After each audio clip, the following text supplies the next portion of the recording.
서울 종로구의 포장마차 거리, 거기에 외국인 여성 한 명이 나타났습니다. 그녀가 정겨운 주황색 포장마차에 입장했을 때 포장마차 안의 모든 눈이 그녀를 향하고 있었습니다. 그러나 그녀는 이 눈길들을 무시하고 당당하게 자리에 앉았으며 메뉴판을 확인하지 않고 손을 들고 주문을 시작했습니다. 그녀는 마치 한국의 포장마차가 익숙하다는 듯이 당당하게 주문하는 것으로 보였습니다. 포장마차 안의 다른 손님들은 그녀의 자신감에 놀라면서 어리둥절한 표정을 지었는데요. 그녀가 어떻게 한국의 맛에 푹 빠지게 된 것일까요? 우리 주변의 감동적인 사건, 사연을 들려드리는 감동뉴스입니다. 오늘은 한국과 특별한 인연이 있었던 프랑스의 조안나님 사연으로 공식 이메일을 통해 보내신 내용을 바탕으로 재구성된 이야기입니다. 여러분의 구독과 좋아요, 알림 설정은 영상 제작에 큰 힘이 됩니다. 안녕하세요. 저는 프랑스의 레스토랑에서 일을 하고 있는 조안나 루스트입니다. 제가 일하고 있는 레스토랑은 프랑스에서도 알아주는 미슐랭 2스타 레스토랑입니다. 요리를 직업으로 삼고 있는 사람이라면 누구라도 일해보고 싶은 꿈의 직장이죠. 그만큼 저는 자부심도 엄청 대단했어요. 미슐랭 가이드에 제가 일하고 있는 레스토랑이 등재되었다는 소식을 들었을 땐 엄청난 자부심을 가지게 되었어요. 평소에도 요리를 잘한다는 소리는 들으며 살아왔지만 이제는 전 세계적으로도 제가 만든 요리가 통한다는 것을 알게 되었으니까요. 또한 제가 만든 요리들이 저와 같이 일하는 동료들이나 때론 제 주변 사람들로 하여금 음식에 대한 영감을 주는 경우를 보게 되면 더욱 뿌듯하기도 했죠. 하지만 저 역시 레스토랑의 주인이 아니고 급여를 받고 일을 하고 있는 직원에 지나지 않았어요. 저는 레스토랑에서 파는 메뉴들을 잘 만드는 실력은 있었지만 제가 만들고 싶다거나 저만의 메뉴를 만드는 일들은 거의 없었죠.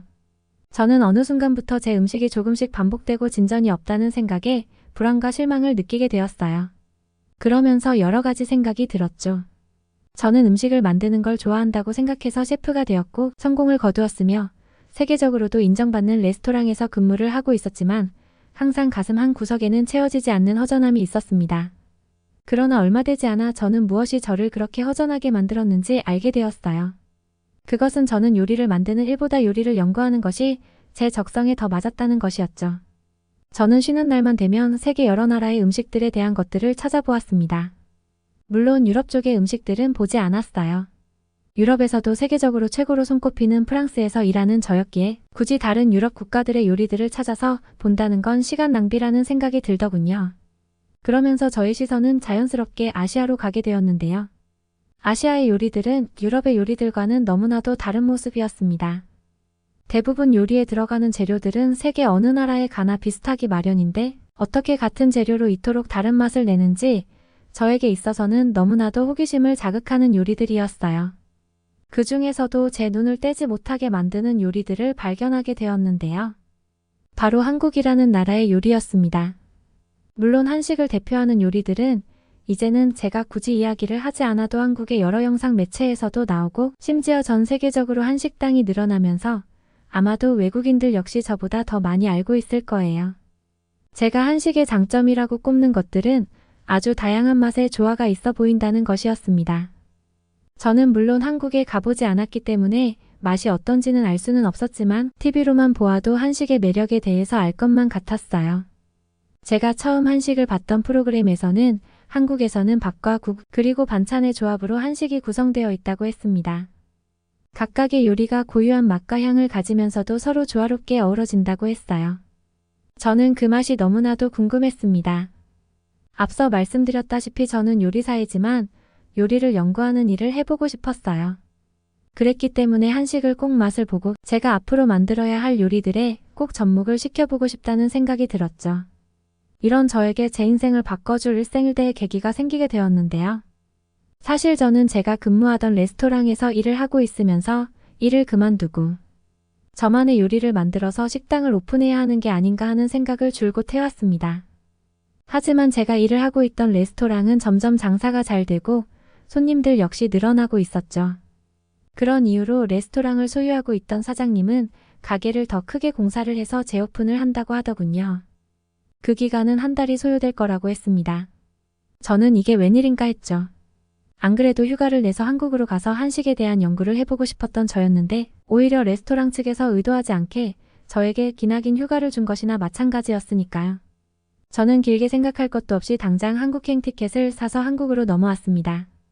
물론 한국으로 가기 전에 저는 제가 할 수 있는 모든 사전 조사를 꼼꼼히 했어요. 한국에서도 요리로 유명한 지방 도시들도 많았으나 실제로 제가 한국에 머물 수 있는 기간은 3주 정도였기에 저는 서울에서만 머물기로 했습니다. 그 이유는 한국에 다녀온 외국인들의 후기를 봤기 때문이에요. 한국의 모든 맛있는 요리는 대부분이 서울에 모여 있다고 했습니다.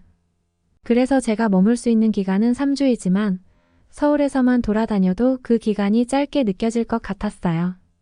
제가 서울에 도착해서 가장 먼저 한국의 음식을 맛본 곳은 바로 한정식 가게였는데요. 그 이유는 한국을 가장 대표할 수 있는 메뉴라고 생각해서였어요. 저는 한정식 식당에서 메뉴를 주문하고 제가 앉아있던 테이블에 계속하여 놓여지고 있는 반찬들을 보고 깜짝 놀라게 되었습니다. 고추장, 김치, 나물, 양념된 채소 등 아주 다양한 종류와 맛을 가진 반찬들이 나왔는데요. 프랑스에서 TV로 봤을 때보다 훨씬 더 음식의 색감이 좋았고 또한 맛 또한 좋았어요. 감명을 받을 수밖에 없었습니다. 한국의 음식에 대해서 제일 감명을 받았던 점 중 하나는 한식은 채소로 만든 요리들이 많았다는 거였어요. 제가 살고 있는 프랑스나 다른 유럽 국가 또는 아메리카 대륙 등에서는 주로 밀가루와 고기류 또는 지방이 많은 음식들로 이루어진 요리들이 대부분인 것에 비해 한국의 요리들은 너무나도 건강한 요리라고 생각이 들었어요. 그에 더불어 균형 잡힌 영양학적인 메뉴 구성도 제 마음을 사로잡았습니다. 물론 맛을 빼놓을 수는 없겠죠.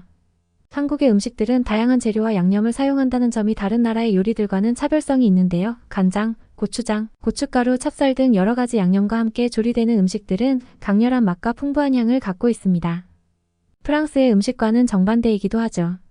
그 뒤로도 저는 한국을 돌아다니면서 값비싼 한식부터 길거리의 부담 없는 분식 메뉴들까지 맛을 보았는데요. 한국인들이 부러울 지경이었습니다. 한국은 너무나도 먹을거리가 많은 나라였어요.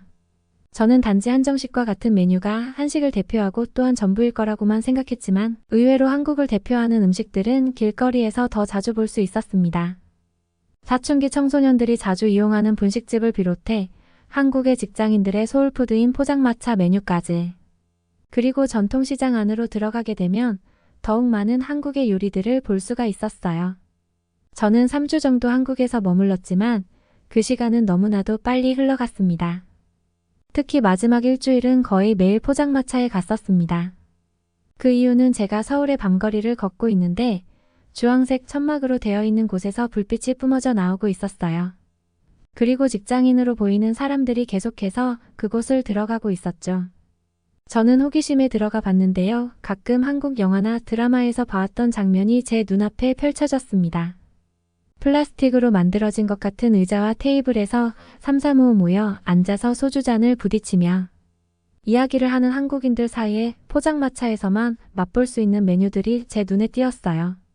저는 뭐에 홀린 듯하게 착석을 하게 되었고 어설픈 한국어 실력으로 포장마차에서 가장 잘 나가는 메뉴 2가지를 시켰습니다.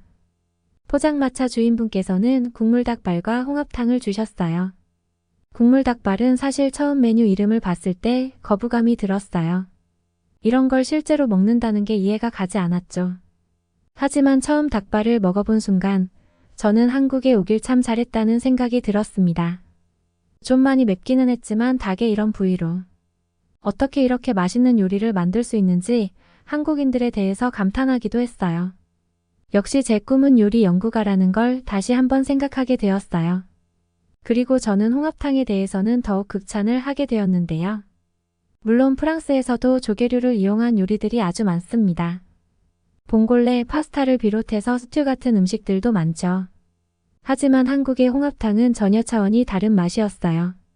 이렇게 간단한 재료만으로도 이런 맛을 낼 수가 있구나 하고 감탄하고 또 극찬을 했죠.